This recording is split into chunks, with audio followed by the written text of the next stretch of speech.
Hello, everyone. Welcome to Daily English Cast. I'm Emily, your English teacher. And I'm Jay. This is episode 8. Emily, today we have a very important topic, maybe the most important episode we've done. Really? What is it?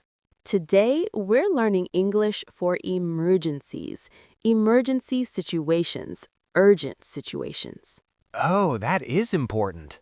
Very important, because in an emergency, you need to communicate clearly and quickly. You can't think, what's the grammar rule? You need to speak immediately. That makes sense. Emergencies are serious. Exactly. So today, we'll learn the most important phrases for different emergency situations. I hope you never need them, but if you do, you'll be ready. That's smart. It's like insurance. Better to have it and not need it. Perfect analogy. So let's start with the most important emergency phrase in English. Jay, do you know what it is? Help? Exactly right. Help is the number one emergency word. If you're in danger, if something is wrong, just shout help. Just that? Not help me or I need help? In a serious emergency, just help is perfect. It's short, loud, clear. But yes, you can also say help me, or I need help, or someone help. What if I need to be more specific? Good question. You can say what kind of help. I need medical help. I need police. I need an ambulance. But in a real emergency, don't worry about perfect English. Just get attention. Communication over grammar. Exactly. Now, let's talk about calling emergency services. In the US, the emergency number is 911. In the UK, it's 999. In Europe, it's 112. Different numbers in different countries. Yes, so when you travel, always check the emergency number. Now, when you call emergency services, what should you say? I don't know. I've never had to call. Good. I hope you never do. But let me teach you. The operator will answer 911, what's your emergency? Or emergency services, what's your emergency? And I say what happened? Yes, say it clearly and simply. There's been an accident. Someone is hurt. There's a fire. Someone is breaking into my house. Keep it simple and clear. Exactly. The operator will ask you questions. They might ask, where are you? This is very important. You need to know your location. What if I don't know exactly where I am? Look for street signs, building numbers, landmarks. Say, I'm at the corner of Main Street and Oak Street, or I'm in front of the big supermarket on Fifth Avenue. Any details that help them find me? Yes, the operator will also ask what happened or can you describe the situation? And I explain what I saw or what happened. Exactly. Be clear and calm. I know it's hard in an emergency, but try to speak slowly and clearly. What if my English isn't good in that moment? The operator is trained to help people from all backgrounds. They'll be patient, just do your best. They might also have translation services available. That's reassuring. Now, let's practice a 911 call. I'll be the operator. You're calling about an accident you witnessed. Ready? Okay, I'll try. 911, what's your emergency? Hi, there's been a car accident. Okay, where are you located?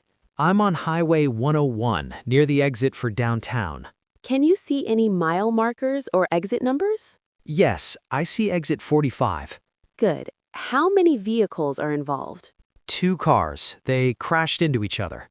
Is anyone injured? I think so. One person is not moving. Okay, help is on the way. Stay on the line with me. Do not approach the vehicles if it's not safe. Okay, I'll wait here. Perfect practice, Jay. You gave clear information, location, what happened, number of vehicles, possible injuries. It felt stressful even in practice. I know, real emergencies are very stressful. That's why we practice. Now, let's talk about medical emergencies specifically. Medical emergencies are scary. They can be, but knowing what to say can help. Let's learn some important medical phrases. If someone is unconscious, you say, this person is unconscious, or they're not responding. Not responding means they don't react? Exactly. They don't answer, don't move, don't open their eyes. Another important phrase, they're not breathing. That's very serious. Very serious. If someone isn't breathing, that's life-threatening. You need help immediately. You should also know how to say, they're bleeding heavily, or there's a lot of blood. These phrases could save lives. Absolutely. Now, what if you are the one who's hurt? How do you ask for help? I'm hurt. Yes, I'm hurt. I'm injured. I need a doctor. I need an ambulance. All of these work. What if I need to explain where I'm hurt? Good thinking. You can say, my body part hurts. My leg hurts. My chest hurts. My head hurts. What about more serious pain? You can say, I have severe pain in my chest, or I have a sharp pain in my stomach. The word severe means very serious. Sharp means sudden and strong. These details help doctors understand. Exactly. Now, here are some other important medical phrases. I can't breathe. I'm having chest pain. I feel dizzy. I'm going to faint. Faint means lose consciousness. Yes, when you faint, you lose consciousness and fall down. If you feel like you're going to faint, sit down immediately and call for help. What about allergies? Those can be emergencies too. Great point. Allergy reactions can be life-threatening. You should say, I'm having an allergic reaction, or I'm allergic to something. Like, I'm allergic to peanuts. Exactly. And if it's serious, say, I'm having a severe allergic reaction, or I need an EpiPen. An EpiPen is emergency medication for severe allergies. Should I carry information about my allergies? If you have severe allergies, yes, wear a medical alert bracelet or carry a card that says, I'm allergic to, in English. This could save your life. That's important advice. Very important. Now, let's talk about other types of emergencies. What about if you witness a crime? Like a robbery or something? Yes, if you witness a crime, you need to contact police. You can say, I want to report a crime, or I witnessed a crime. What information should I give? Describe what you saw. Someone stole my bag. Someone broke into that car. I saw someone with a weapon. Should I describe the person? Yes, if it's safe to do so, you can say, the person was wearing a black jacket, or they were about 6 feet tall, or they had brown hair. But safety first, right? Always. Don't put yourself in danger to get information. Your safety is most important. That's wise advice. Now, let's talk about getting lost. This isn't as serious as other emergencies, but it can feel scary, especially in a foreign country. I've been lost before. It's stressful. It is. If you're lost, the most important phrase is, I'm lost, simple and clear. Then you can add, can you help me? Or where am I? Where am I sounds basic but important. Very important. You can also ask, how do I get to place? Or can you show me on the map? What if I don't speak enough English to understand directions? You can say, sorry, I don't speak English well. Can you write it down? Or can you show me on my phone? Most people will try to help. That's good to know. Now, let's talk about losing important things. What if you lose your passport? Oh no, that would be terrible. It happens. If you lose your passport, you need to contact your embassy or consulate. You say, I lost my passport, or my passport was stolen. Embassy or consulate, what's the difference? An embassy is in the capital city. A consulate is in other major cities. Both can help with passport issues. What if I lose my wallet? You can say, I lost my wallet, or my wallet was stolen. Then cancel your credit cards immediately. You can say, I need to report a stolen credit card. These situations are stressful. They are, but knowing what to say helps. Now, let's talk about asking for specific help from strangers. Like what? If you need to use someone's phone, say, excuse me, can I use your phone? It's an emergency. Most people will help in a real emergency. What if I need someone to call for me? Say, can you please call 911 or can you please call an ambulance? Be polite but clear that it's urgent. And what if I need directions to a hospital? Where's the nearest hospital? Or how do I get to the hospital? You can also ask, is there a clinic nearby? A clinic is smaller than a hospital, but can help with less serious issues. What about a pharmacy for medicine? Where's the nearest pharmacy? Or in British English, where's the nearest chemist? A pharmacy can help with minor health issues. These are also useful. Let's practice an emergency scenario. You're traveling and you suddenly feel very sick. You need help. What do you do? Okay, let me think. I would go to a hotel reception or find someone and say, "Excuse me, I need help. I'm feeling very sick. Good start. What else? I think I need to see a doctor. Where is the nearest hospital or clinic?" Excellent. And if you can, describe your symptoms. I have a fever, or I'm vomiting, or I have severe pain. Should I mention if I'm taking medication? Yes, always tell doctors about medication or allergies. Say, I'm taking medication name, or I'm on medication for condition. This could prevent problems. Absolutely. Now, let's talk about fire emergencies. This is very important. Fires are terrifying. They are. If there's a fire, the most important thing is to get out safely. Yell "fire" to warn others, then get out of the building immediately. Don't try to save things? No, your life is more important than any possessions. Once you're out, call emergency services and say, "There's a fire at address." Should I say if anyone is trapped inside?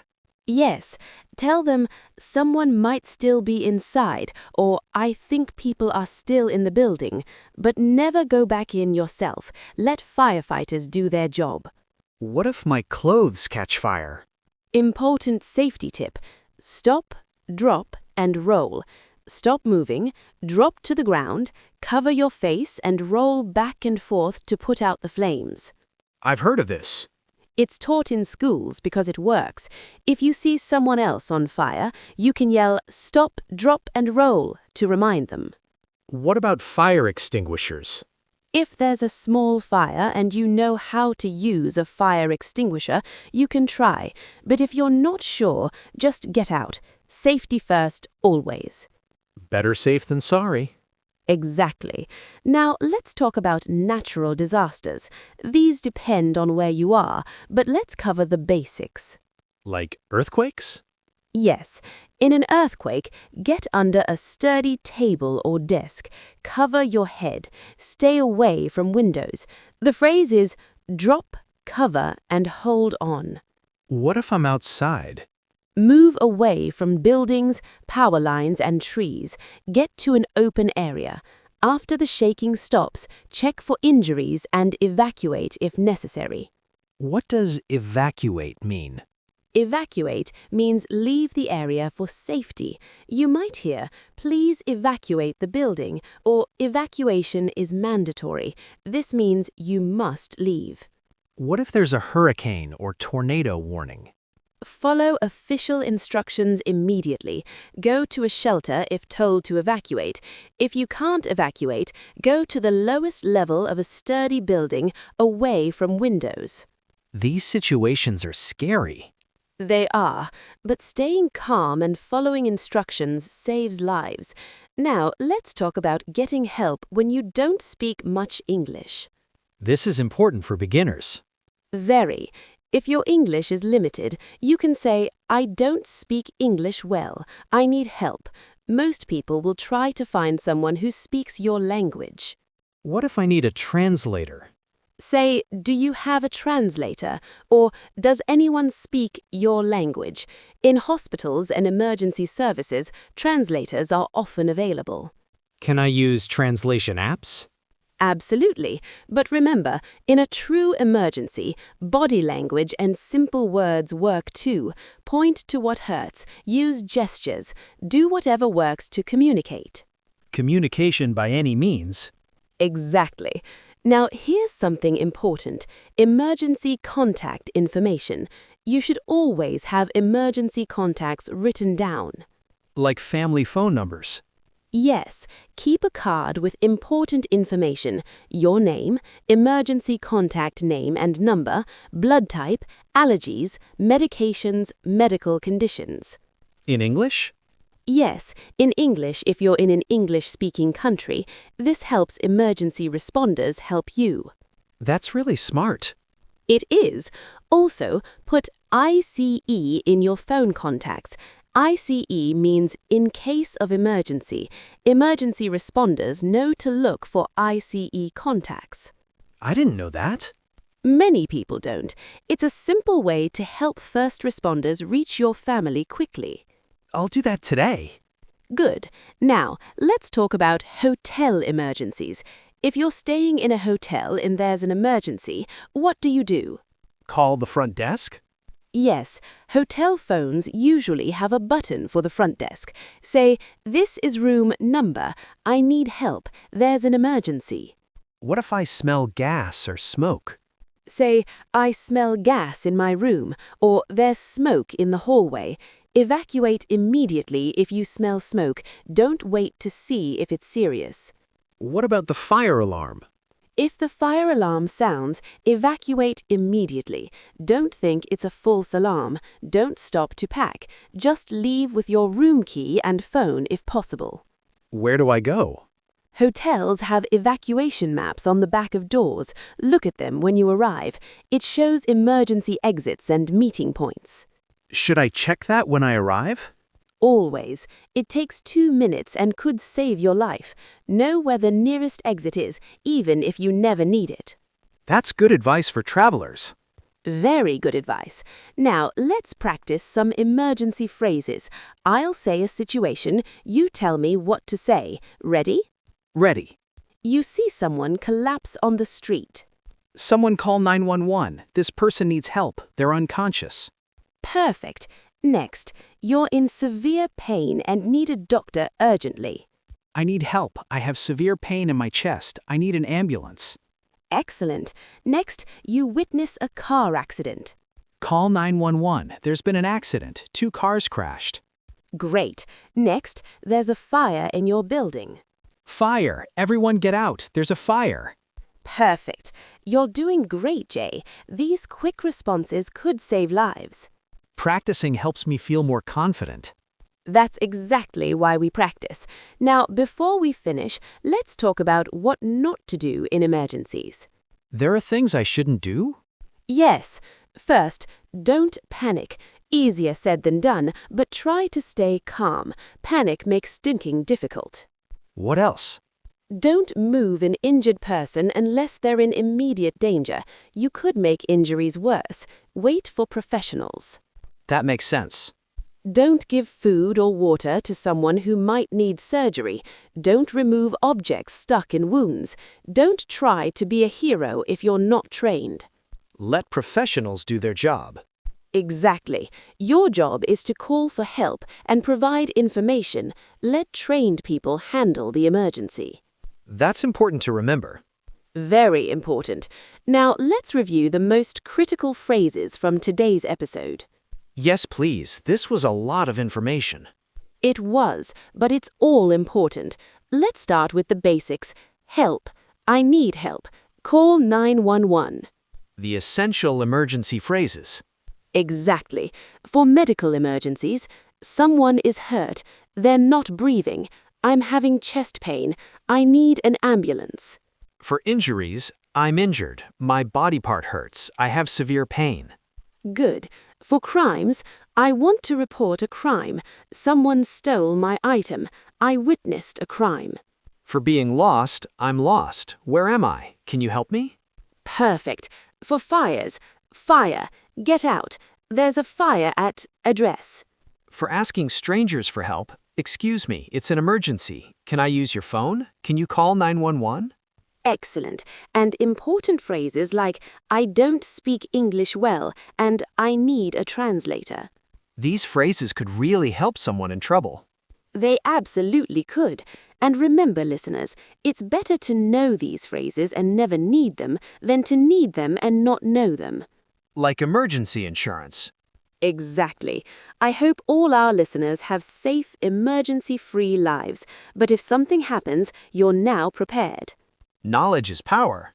It really is. Okay, everyone, that's all for today's very important episode. This might be the most useful episode we've done. It might be. Remember to save emergency numbers in your phone, write down important information, and stay safe. And don't forget, in a real emergency, any communication is good communication. Don't worry about perfect grammar. Perfect advice, Jay. Communication over perfection, especially in emergencies. Thank you all for listening. Stay safe, everyone. Until next time, take care and be prepared. Bye.